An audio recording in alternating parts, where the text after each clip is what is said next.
제 친구들 안녕하십니까. 저 알파고예요. 아마 일부 친구들 저를 텔레비에서 보실지도 모르겠지만 텔레비에 있는 모습과 다르게 조금 좀 있어 보이는 모습으로 오늘 나타났습니다.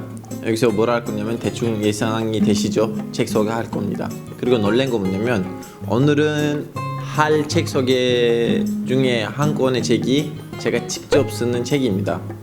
자기 쓴 책을 이렇게 소개하는 건 좀 약간 어떻게 보면 예의가 아니긴 하지만 이해해 주시기를 바라고요. 저도 이제 애 아빠이니까 먹고 살아야 되니까 이해해 주세요.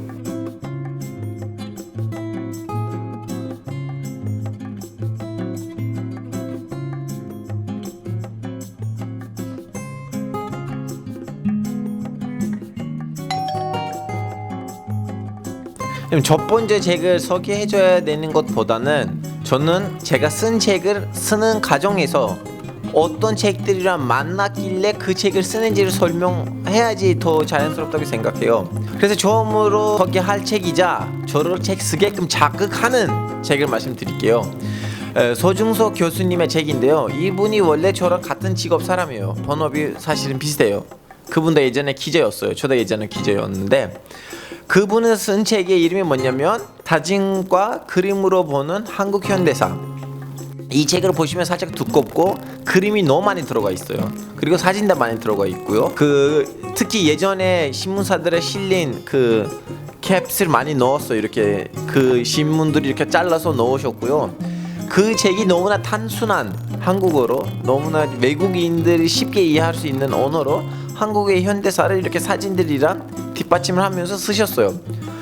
우리 같은 한국에 이제 외부에서 오고 한국에서 정착하고 싶은 외국인들 입장에서는 한국의 현대사를 좀 약간 깊숙이 이해하려고 하지만 언어 정벽 때문에 그걸 못하는 사람들한테는 신의 한 수의 책이에요.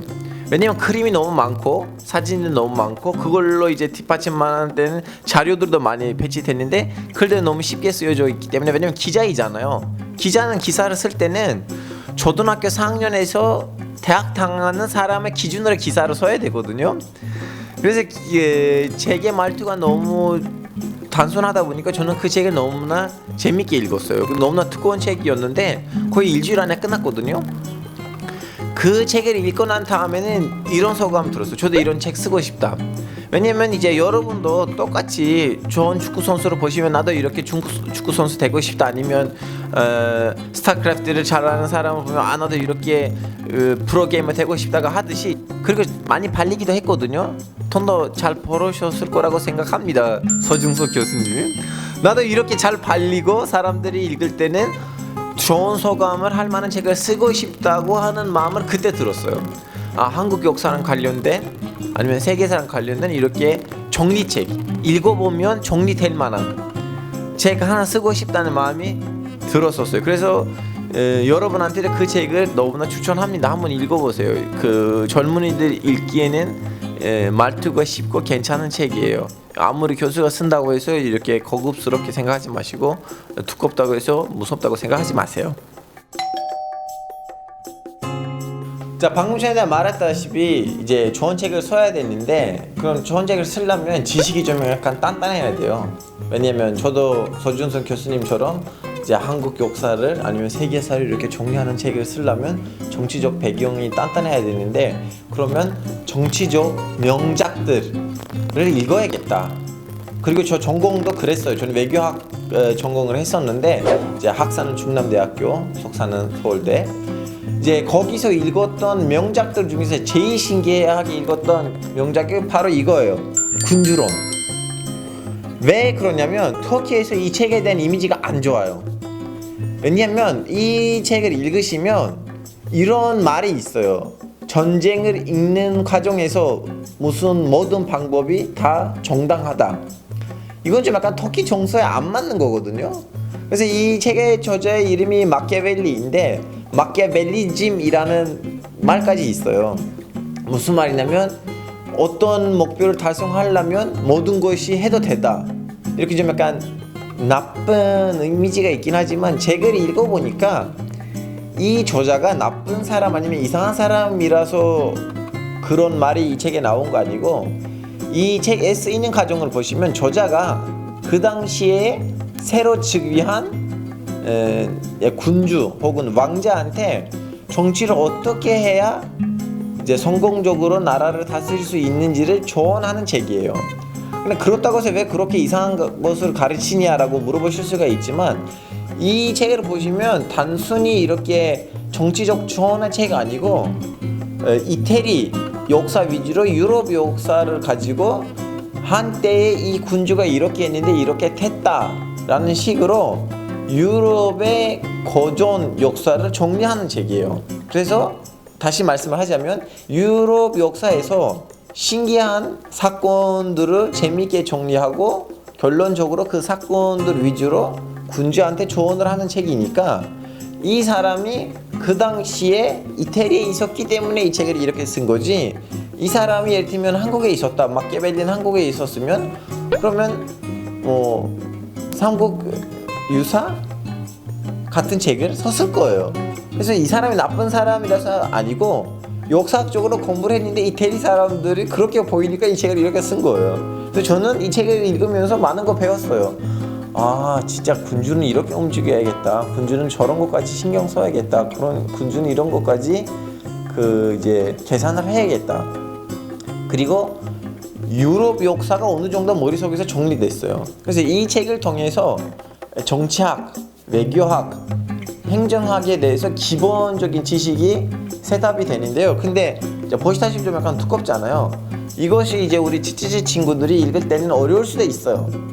그러기 위해서 어떻게 하셔야 되냐면, 이 책에 정선형 버전도 있어요. 그래서 가능하다면 일단 정선형 버전을 재밌게 읽으시고, 아, 너무 마음에 와닿다, 그러면 이 책을 가서 구매하시고 두꺼운 버전으로 다시 한번 읽으세요. 자, 여러분, 방금 전에 저는 책 쓰기 전에 그 정치 이념적으로 학술적으로 배경을 어떻게 단단하게 만든지를 보여드렸죠. 군주론 책 한 권을 읽으시면 그거 단단해집니다. 그러면 지식적으로 어떻게 단단해지냐고 물어보시면 바로 이 책을 덕분입니다. 이 책의 이름이 뭐냐면 상상된 공동체, 혹은 또 다른 번역본에서는 상상의 공동체라고 하기도 하는데요. 이 책의 저자가 얼마 전에 돌아가셨어요. 베네딕 앤더슨 교수님이셨는데, 이 책의 내용이 뭐냐면, 여러분, 왜 민족들이 묶어서 나라를 만들 생각을 했을까? 예전에는 여러분 아시다시피 몇백 년 전으로 돌아가면 그냥 민족끼리 묶어서 살지는 않았고 왕 주변에서 왕을 모시면서 살았잖아요. 그래서 같은 민족인데도 나라가 몇 개 있을 수도 있었고, 아니면 타 민족의 왕 밑에서 살 수도 있었잖아요. 이러한 세계 정세가 어떻게 무너지고 오늘날에 한 민족이 한 나라를 만드는 이러한 세계 정세가 어떻게 생긴지를 설명하는 책이에요. 그래서 이 책이 사실은 우리 찌찌찌 친구들이 읽으시기에는 힘들 수도 있어요. 왜냐면 이거는 좀 약간 교수님이 대학생들을 위해서 쓰셨던 책인데, 솔직히 말하자면 이 책이 왜 쓰였는지를 알고 계시고 그 위주로 읽으시면 너무나 재밌어요. 왜냐면 이 책을 읽으시잖아요. 갑자기 눈앞에서 세계 지도가 생기고 나라들이 어떻게 탄생하게 되는지를 알고 있을 거예요. 그래서 이제 기본적으로 사람들이랑 만날 때는 웬만큼 나라 얘기가 나올 때는 잘난 척 할 수 있는 그러한 모습을 갖게 되실 겁니다. 그래서 이 책의 앞부분이 뭐냐면, 일단은 민족주의가 왜 생기는지 어떻게 생기는지 설명합니다. 이 교수님의 주장이 뭐냐면, 예전에는 사람들이 종교 위주로 살았다고 합니다. 종교. 예를 들어 유럽에 있는 국가들을 보세요. 예전에는 왕들이 교황한테 인정을 받아야지 왕이었고 그 지방의 군주가 됐었고, 중동 이슬람 지역과 마찬가지예요. 예전에 칼리프로부터 인정을 받아야지 그 집안의 술탄이 됐었고, 동양도 보면 중국에 있는 황제로부터 인정을 받아야지 자기 지역에서는 왕이었었어요.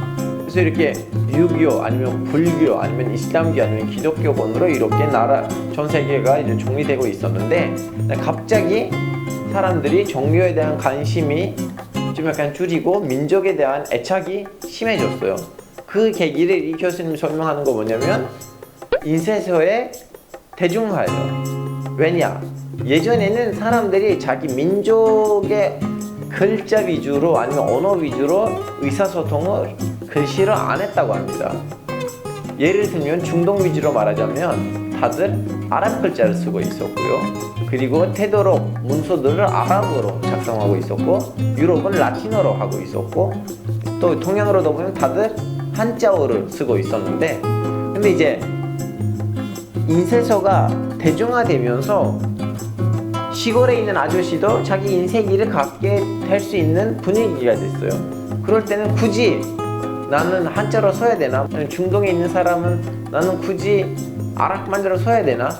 나는 나의 말도 있는데, 아니면 유럽에 있는 그 리투아니아 사람이 굳이 라틴 글자로 나는 글씨 써야 되나? 나는 우리나라 말도 있는데 해서 제일 먼저 성서 그 경전들, 예를 들면 코란 아니면 성경 아니면 불경, 제일 먼저 종교적인 책들이 기존에 있는 언어 아니고 민족 언어들로 번역이 돼서 그런 식으로 이제 소비가 시작했고, 언어로부터 다양화가 사람들은 민족으로부터 묻게 만들었어요. 그러다 보니까 사람들이 이제 종교에 대한 사랑보다는 자기 민족에 대한 사랑이 또 앞서갔고, 일단은 어디서 민족주의가 생기냐면 미국 대륙, 처음에는 미국이 독립했어요. 왜냐하면 미국 사람들 입장에서는 더 이상 자신들의 조상인 영국이 자신이랑 같은 나라가 아니에요. 왜냐하면 미국이라는 그 덩어리 안에서 지네들끼리 살고 있는데, 더 이상 유럽에 있는 영국이라는 나라에 있는 망이 자기들한테 의미가 없는 거예요. 아무리 몇백 년 전으로 가면 영국 사람들이 와서 미국이라는 그 지방을 만들었다고 하지만, 지네들끼리 신문을 만들고 그 신문 안에서 미국 얘기만 나오다 보니까 영국에 대한 관심이 없어지는 거예요. 그래서 더 이상 영국의 지배를 받을 필요가 없는 걸로 생각해서 일단 미국이 독립했고, 미국의 그 모습을 보는 남미 나라들도 스페인으로부터 독립했고, 그 다음에는 그런 모습을 보는 유럽에 있는 작은 나라들, 리투아니아라든가 헝가리라든가 세르비아라든가 이 나라들 제국들로부터 독립하기 시작했고, 이 흐름이 이렇게 몇 차로 불러다 보니까 오늘날의 민족별로 되는 나라들이 탄생했죠. 그런 흐름을 생각하고 이 책을 읽으시면 일단은 기본적으로 민족주의, 나라의 독립, 나라는 왜 독립했을까? 사람들이 왜 민족으로 이렇게 묶고 있을까라는 그런 질문의 답변을 이 책을 통해서 찾을 수 있고, 그 위주로 이제 세계 정세를 보시면 기본적인 모든 세계 이슈에 대해서는 잘난 척 할 수 있게 될 겁니다. 그래서 이 책도 꼭 추천합니다. 좀 약간 힘들 수가 있으나 좀만 이렇게 인내심을 가지고 끝까지 읽으시면 재미있을 거라고 보장을 합니다. 보장까지 했어요. 이제 이렇게 돼서 이제 책을 쓸 수 있는 배경을 양쪽으로도 만들었다고 생각을 하는데요. 그럼 어떤 책을 제가 썼을까요? 이 책이요, 국사책으로 보실 수도 있고 세계사 책으로 보실 수도 있어요. 왜냐하면 일단 이 책이 한국의 독립 과정을 보여주고 있어요. 독립 과정을 어디서부터 보여주고 있느냐, 한국이 자유를 어디서부터 잃으냐. 그러다 보니까 이제 저는 흥성대원군의 이제 등장 이후로부터 이제 외세가 한국을 이렇게 건들리기 시작하는 그 시점부터 잡아서 독립하는 그 당시가 이제 2차 대전에서 이제 한국이 이제 독립을 했잖아요. 그 사이에 있는 그 100년을 이렇게 흐름으로 하나씩 설명하면서 내려왔는데, 설명하는 과정에서 아이템들을 썼어요. 물론 시간적으로 흐름을 그대로 지켰는데 동시에도 아이템들 하나씩 썼어요. 독립 과정에서 필요한 아이템들, 독립선언, 민족주의, 젊은이들의 역할, 무장 투쟁을 누가 했느냐, 무장 단체들의 역할, 그리고 독립 단체들의 역할, 그리고 이제 종교의 역할, 이런 식으로 독립에 가는 과정에서 필요한 아이템들 위주로 또 이렇게 중간중간에 이렇게 배치하면서 갔는데, 그 아이템들도 역시 다른 나라 케이스랑 비교를 했어요. 처음에는 민족주의라는 개념을 영국의 민족주의 그리고 프랑스의 민족주의 이 두 개를 한국의 민족주의랑 비교했어요. 첫 번째 챕터하고 두 번째 챕터는요 영국하고 프랑스예요. 영국의 역사하고 프랑스 역사를 잠시 이렇게 설명해 준 거죠. 이제 다음에는 이제 미국 독립선언. 이제 한국에서 3.1 독립선언의 의미가 무엇인지, 미국에 있는 독립선언의 의미가 무엇인지. 지금 미국에서는 독립의 날은 독립선언을 하는 날이거든요. 근데 한국에서 독립의 날은 독립선언을 하는 3.1 운동날 아니에요. 광복절이에요. 근데 한국에서 우리는 3월 1일 날 독립선언을 했는데 바로 다음날 독립하는 것도 아니고 2, 3년 이후에 독립하는 것도 아니고 왜 그날이 중요했을까라는 그 질문을 자꾸 던지면서 한국에 있는 그 좀 약간 국경일들 위주로 세계 국경일들을 이렇게 비교를 하고 이렇게 썼던 책이에요.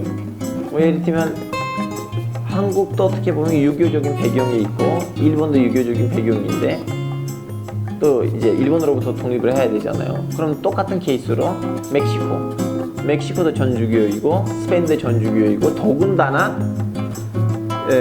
교황이 멕시코 편을 아니고 스페인 편을 들었어요. 근데 그럼에도 불구하고 어떻게 멕시코는 독립을 했을까? 왜냐하면 국민이 다 독실한 전주교 신자인데 거기서 독립운동을 맨 처음에 이끌어갔던 사람들 다 신부들이었어요. 같은 종류이더라도 독립이 가능하다는 것을 이렇게 좀 약간 보여주고, 왜냐하면 다 이렇게 나라별로 보여주고 있어요. 그리고 한국은 한 아이템별로 다른 나라의 사례랑 비교하는 거예요. 그래서 이제 써다 보니까 비슷한 나라들도 있었고 안 비슷한 나라들도 있었는데 제일 비슷하다고 생각했던 거는 이제 인도네시아 경우였어요. 인도네시아 젊은이들하고 한국의 젊은이들, 이제 한국의 젊은이들 덕분에 어떻게 보면 전 독립이 3.1 운동이 가능하다고 보거든요. 왜냐면 원래 민족 대표 33명이 좀 더 비공개적으로 독립선언을 하려고 했는데 일본 경찰이 너무나 잔인하게 강압을 하고 많은 사람들이 죽을까봐. 근데 이제 젊은이들 그걸 알아내고 오히려 좀 약간 독립선언문을 뺏어서 이제 닭골성 공원에서 이걸 이제 낭독을 하고 이제 그걸로 이제 3.1 운동이 일어났는데 인도네시아 경우에는 더 신기하더라고요. 이제 거기도 일본으로부터 독립을 하려고 했어요. 일본하고 네덜란드. 왜냐면 일본이 인도네시아에 와서 니네들을 우리들 도와주면 우린 니네들을 네덜란드로부터 독립시켜줄게 했는데 근데 독립을 안 시켜주더라고요. 그래서 이분들이 동시에 두 개 나라에서 독립을 해야 되는 상황이에요. 이제 2차 대전이 끝나고 이제 2차 대전이 끝나고 일본이 패배했는데 근데 이제 공식적으로는 인도네시아에다가 그걸 안 왔다는 거, 그 소식이나 그 통보가. 젊은이들이 자꾸 와서 독립운동가 지도자가 있어요, 수카르노. 그분한테 자꾸 얘기를 하는 거예요. 어떻게 됐어요? 이제 독립 선언해 주시죠. 이제 독립하자. 아니야, 일본이 독립했는지 아닌지 모르잖아. 그분들이 제대로 패배를 안 하는데 우리가 독립 선언하면 큰일 나. 좀 더 기다리자. 좀 더 기다리자 하다 보니까 젊은이들이 너무 답답해가지고 이러면 안 되겠다고 해서 독립운동의 지도자를 납치를 해서 강제로 독립 선언을 했어요. 그래서 인도네시아 독립 선언은요 전 세계에서 제일 짧은 독립 선언이에요. 쫙 이 정도예요. 그리고 그것도 화폐티에 있어요. 제일 큰 화폐 10만 루피아 티에는 그 독립 선언문이 있어요. 너무 짧으니까 화폐까지 들어갈 수가 있었다는 거죠. 그래서 그런 식으로 이제 나라마다 한 아이템을 가지고 뭐 젊은이면 젊은이, 종교이면 종교, 무장탄재면 무장탄재 뭐 이런 식으로 한국의 독립 역사하고 세계 각국의 독립 역사를 이렇게 비교를 했던 책입니다. 자, 여러분, 이때까지 제가 내가 쓴 이 책을 쓴 그 과정에서 어떤 책들을 집중해 읽었는지를 여러분과 같이 이렇게 공유를 했고요. 다음에 제 책에 대한 소개를 했습니다. 여러분도 잘 보셨다시피 제일 재밌는 책이 제 책이었죠. 이건 어쩔 수 없어요, 여러분. 제 책이 많이 팔려야 되니까 이런 멘트 쳐줘야 되는데. 그리고 더 뻔뻔한 말씀드릴게요. 제가 이 책만 썼겠어요? 다른 책들도 썼습니다. 그것까지 다 공유해 주시면 너무나 감사하겠습니다. 여러분이 우리 같은 작가들의 책들을 써주셔야지 우리는 거기로부터 힘을 받아서 열심히 여러분이 읽을 수 있는 재미있는 책들을 쓸 수가 있습니다. 구매하고 후기 부탁드립니다.